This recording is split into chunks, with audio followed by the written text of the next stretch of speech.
ಮಧುಮೇಹ ಅಥವಾ ಸಕ್ಕರೆ ಕಾಯಿಲೆ ಎನ್ನುವುದು ದೀರ್ಘಕಾಲದ ಆರೋಗ್ಯ ಸಮಸ್ಯೆ.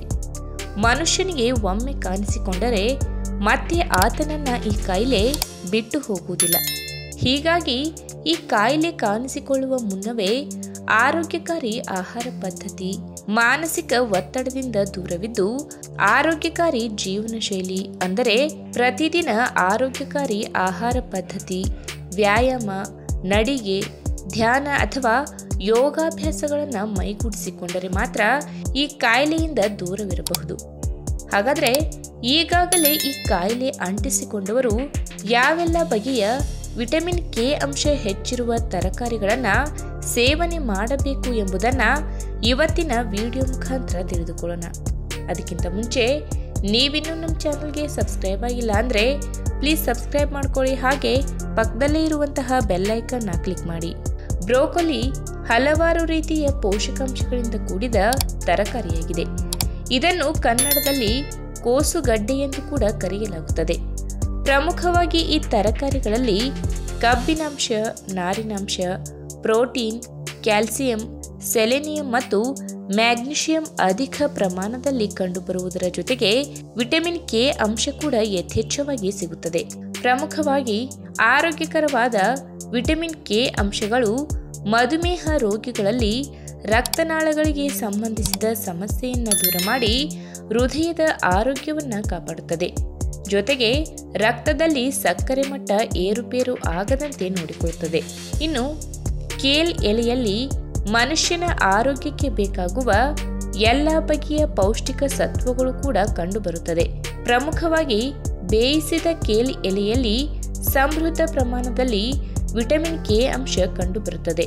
ಇಷ್ಟೇ ಅಲ್ಲದೆ ಈ ಕೇಲ್ ಎಲೆಯಲ್ಲಿ ಅಧಿಕ ಪ್ರಮಾಣದ ನಾರಿನಾಂಶ, ನೀರಿನಾಂಶ ಹಾಗೂ ಪ್ರೋಟೀನ್ ಅಂಶಗಳು ಯಥೇಚ್ಛವಾಗಿ ಕಂಡುಬರುವುದರಿಂದ ಜೀರ್ಣಕ್ರಿಯೆ ಪ್ರಕ್ರಿಯೆಯನ್ನು ಸುಧಾರಿಸುತ್ತದೆ. ಹೀಗಾಗಿ ಈಗಾಗಲೇ ಮಧುಮೇಹ ಕಾಯಿಲೆಯಿಂದ ಬಳಲುತ್ತಿರುವವರು ಕೇಲ್ ಎಲೆಯನ್ನು ತಮ್ಮ ಆಹಾರ ಪದ್ಧತಿಯಲ್ಲಿ ಸೇರಿಸಿಕೊಳ್ಳುವುದರಿಂದ ರಕ್ತದಲ್ಲಿ ಸಕ್ಕರೆ ಮಟ್ಟವನ್ನು ನಿಯಂತ್ರಣದಲ್ಲಿ ಇಟ್ಟುಕೊಳ್ಳಲು ನೆರವಾಗುವುದರ ಜೊತೆಗೆ ದೇಹದ ತೂಕ ಕೂಡ ಏರಿಕೆಯಾಗದಂತೆ ತಡೆಯಬಹುದಾಗಿದೆ. ಇನ್ನು ಹಸಿರು ಎಲೆ ತರಕಾರಿಗಳ ಜಾತಿಗೆ ಸೇರಿರುವ ಲೆಟಿಸ್ ಸೊಪ್ಪು ಮನುಷ್ಯನ ದೇಹಕ್ಕೆ ಅಗತ್ಯವಾಗಿ ಬೇಕಾದ ಎಲ್ಲ ಬಗೆಯ ಪೌಷ್ಟಿಕಾಂಶಗಳು ಇವುಗಳಲ್ಲಿ ಸಿಗುತ್ತವೆ. ಪ್ರಮುಖವಾಗಿ ಈ ಸೊಪ್ಪಿನಲ್ಲಿ ಯಥೇಚ್ಛವಾಗಿ ನೀರಿನಾಂಶ ಕಂಡುಬರುವುದರ ಜೊತೆಗೆ ವಿಟಮಿನ್ ಕೆ ಕೂಡ ಹೇರಳವಾಗಿ ಸಿಗುತ್ತದೆ.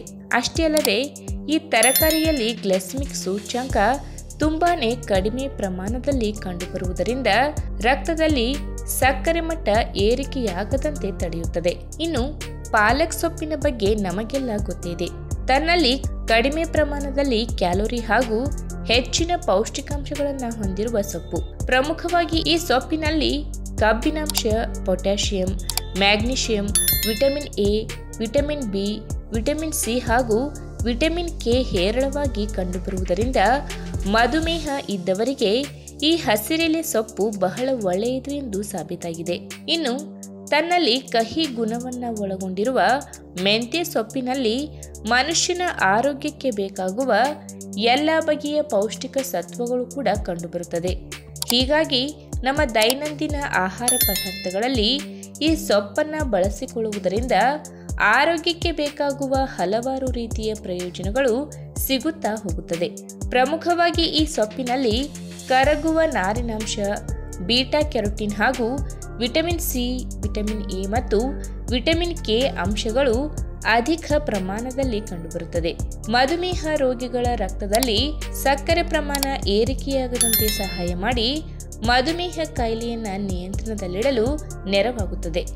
ಅಷ್ಟೇ ಅಲ್ಲದೆ ಮೊದಲೇ ಹೇಳಿದಂತೆ ಈ ಸೊಪ್ಪಿನಲ್ಲಿ ವಿಟಮಿನ್ ಕೆ ಅಂಶ ಕೂಡ ಇರುವ ಕಾರಣ ದೇಹದ ಮೂಳೆಗಳ ಆರೋಗ್ಯವನ್ನು ಕೂಡ ವೃದ್ಧಿಸುತ್ತದೆ.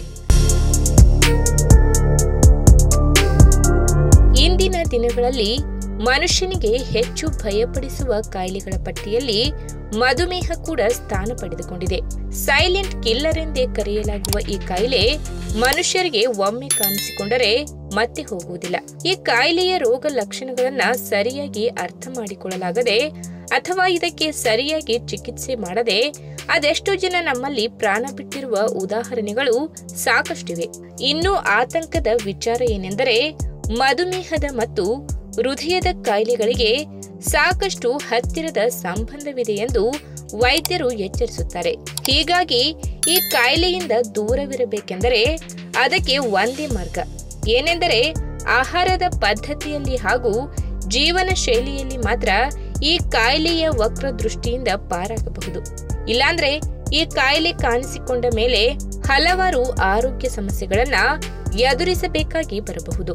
ಮಧುಮೇಹ ರೋಗ ಇರುವವರು ತಮ್ಮ ದೈನಂದಿನ ಆಹಾರ ಪದ್ಧತಿಯ ಬಗ್ಗೆ ಸಾಕಷ್ಟು ಗಮನ ವಹಿಸಬೇಕು. ಪ್ರಮುಖವಾಗಿ ವಾರಕ್ಕೆ 1-2 ಬಾರಿ ಆದರೂ ಬ್ರೋಕೊಲಿಯನ್ನ ಸೇವನೆ ಮಾಡಬೇಕು. ಹಾಗಾದ್ರೆ ಮಧುಮೇಹ ಹೊಂದಿರುವವರು ಬ್ರೋಕೊಲಿ ಸೇವನೆ ಮಾಡುವುದರಿಂದ ಯಾವೆಲ್ಲ ಲಾಭಗಳು ಸಿಗುತ್ತವೆ ಎಂಬುದನ್ನ ಇವತ್ತಿನ ವಿಡಿಯೋ ಮುಖಾಂತರ ತಿಳಿದುಕೊಳ್ಳೋಣ. ಅದಕ್ಕಿಂತ ಮುಂಚೆ ನೀವಿನ್ನೂ ನನ್ನ ಚಾನೆಲ್ಗೆ ಸಬ್ಸ್ಕ್ರೈಬ್ ಆಗಿಲ್ಲ ಅಂದ್ರೆ ಪ್ಲೀಸ್ ಸಬ್ಸ್ಕ್ರೈಬ್ ಮಾಡ್ಕೊಳ್ಳಿ, ಹಾಗೆ ಪಕ್ಕದಲ್ಲೇ ಇರುವಂತಹ ಬೆಲ್ ಐಕನ್ ಕ್ಲಿಕ್ ಮಾಡಿ.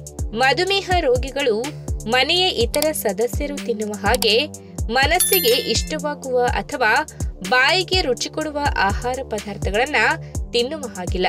ಈ ಬಗ್ಗೆ ನಾವು ತಮ್ಮ ದೈನಂದಿನ ಆಹಾರ ಪದಾರ್ಥಗಳಲ್ಲಿಯೂ ಕೂಡ ಕೆಲವೊಂದು ರೀತಿಯ ನೀತಿ ನಿಯಮಗಳು ಇರುತ್ತವೆ. ಇದನ್ನು ಅಚ್ಚುಕಟ್ಟಾಗಿ ಪಾಲಿಸಬೇಕಾಗುತ್ತದೆ. ಈ ಬಗ್ಗೆ ಆರೋಗ್ಯ ತಜ್ಞರು ಹೇಳುವ ಹಾಗೆ ಕೆಲವೊಂದು ಆಹಾರ ಪದ್ಧತಿಯನ್ನು ಜೀವನದಲ್ಲಿ ಅನುಸರಿಸುವುದರಿಂದ ಮಾತ್ರ ಈ ಕಾಯಿಲೆಯನ್ನ ನಿಯಂತ್ರಣದಲ್ಲಿ ಇಟ್ಟುಕೊಳ್ಳಬಹುದು.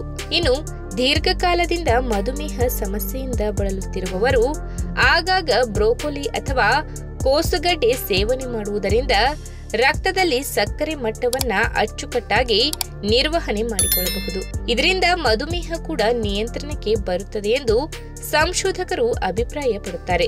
ಇದಕ್ಕೆ ಪ್ರಮುಖ ಕಾರಣ ಈ ತರಕಾರಿಯಲ್ಲಿ ಯಥೇಚ್ಛವಾಗಿ ಆಂಟಿ ಆಕ್ಸಿಡೆಂಟ್ ಅಂಶ ಕಂಡುಬರುವುದರಿಂದ ವಿಶೇಷವಾಗಿ ಟೈಪ್ 2 ಮಧುಮೇಹದಿಂದ ಬಳಲುತ್ತಿರುವವರಿಗೆ ಈ ತರಕಾರಿ ತುಂಬಾನೇ ಒಳ್ಳೆಯದು ಎಂದು ಹೇಳಲಾಗುತ್ತದೆ. ಇನ್ನು ಈ ತರಕಾರಿ ಬೆಲೆಯಲ್ಲಿ ದುಬಾರಿ ಎನ್ನುವ ಒಂದೇ ಕಾರಣ ಬಿಟ್ಟರೆ ಆರೋಗ್ಯಕ್ಕೆ ತುಂಬಾನೇ ಒಳ್ಳೆಯ ತರಕಾರಿ ಎನ್ನುವುದರಲ್ಲಿ ಎರಡು ಮಾತಿಲ್ಲ. ಪ್ರಮುಖವಾಗಿ ಈ ತರಕಾರಿಯಲ್ಲಿ vitamin C, vitamin K, protein, ಕಬ್ಬಿನ ನಾರಿನಾಂಶ ಮತ್ತು ಪೊಟ್ಯಾಷಿಯಂ ಅಂಶಗಳು ಹೇರಳವಾಗಿ ಕಂಡುಬರುವುದರಿಂದ ಶುಗರ್ ಇರುವ ರೋಗಿಗಳಿಗೆ ಇದೊಂದು ಆರೋಗ್ಯಕಾರಿ ತರಕಾರಿ ಎನ್ನುವುದರಲ್ಲಿ ಎರಡು ಮಾತಿಲ್ಲ. ಇನ್ನು ಈ ಬಗ್ಗೆ ತಜ್ಞರು ಹೇಳುವ ಹಾಗೆ ಸುಮಾರು ಅರ್ಧ ಕಪ್ ಬೇಯಿಸಿದ ಬ್ರೋಕೊಲಿಯಲ್ಲಿ ಏನಿಲ್ಲ ಅಂದ್ರೂ 27 ಗ್ರಾಂನಷ್ಟು ಕ್ಯಾಲೋರಿಗಳು ಮಾತ್ರ ಸಿಗುತ್ತವೆ ಹಾಗೂ ಕೇವಲ 3 ಗ್ರಾಂನಷ್ಟು ಕಾರ್ಬೋಹೈಡ್ರೇಟ್ ಅಂಶಗಳು ಕಂಡುಬರುತ್ತದೆ.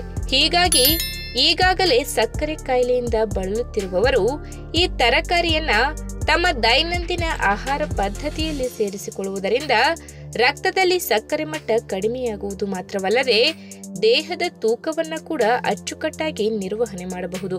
ಇನ್ನು ಮೊದಲೇ ಹೇಳಿದ ಹಾಗೆ ಬ್ರೋಕೊಲಿ ಬೆಲೆಯಲ್ಲಿ ದುಬಾರಿ ಎನ್ನುವ ಒಂದೇ ಕಾರಣ ಬಿಟ್ಟರೆ ಈ ತರಕಾರಿಯಲ್ಲಿ ಕಡಿಮೆ ಪ್ರಮಾಣದಲ್ಲಿ ಕ್ಯಾಲೋರಿಗಳ ಜೊತೆಗೆ ಅಪಾರ ಪ್ರಮಾಣದಲ್ಲಿ ವಿಟಮಿನ್ಸ್ ಅಂಶಗಳು, ನಾರಿನಾಂಶ ಹಾಗೂ ಖನಿಜಾಂಶಗಳು ಕಂಡುಬರುತ್ತವೆ.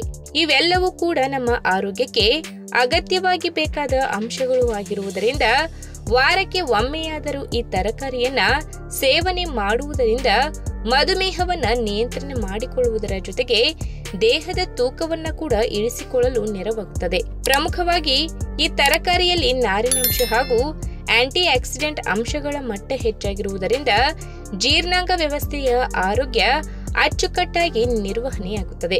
ಪ್ರಮುಖವಾಗಿ ರಕ್ತದಲ್ಲಿ ಕೆಟ್ಟ ಕೊಲೆಸ್ಟ್ರಾಲ್ ಅಂಶ ನಿಯಂತ್ರಣಕ್ಕೆ ಬರುವುದರ ಜೊತೆಗೆ ಮಧುಮೇಹ ಹಾಗೂ ದೇಹದ ತೂಕ ಕೂಡ ನಿಯಂತ್ರಿಸಲು ಸಹಾಯಕ್ಕೆ ಬರುತ್ತದೆ. ಈ ವಿಡಿಯೋ ನಿಮಗೆ ಇಷ್ಟವಾದಲ್ಲಿ ತಪ್ಪದೆ ಲೈಕ್ ಮಾಡಿ, ಶೇರ್ ಮಾಡಿ, ಹಾಗೆ ನಿಮ್ಮ ಅನಿಸಿಕೆನ ಕಮೆಂಟ್ ಮೂಲಕ ತಿಳಿಸಿ.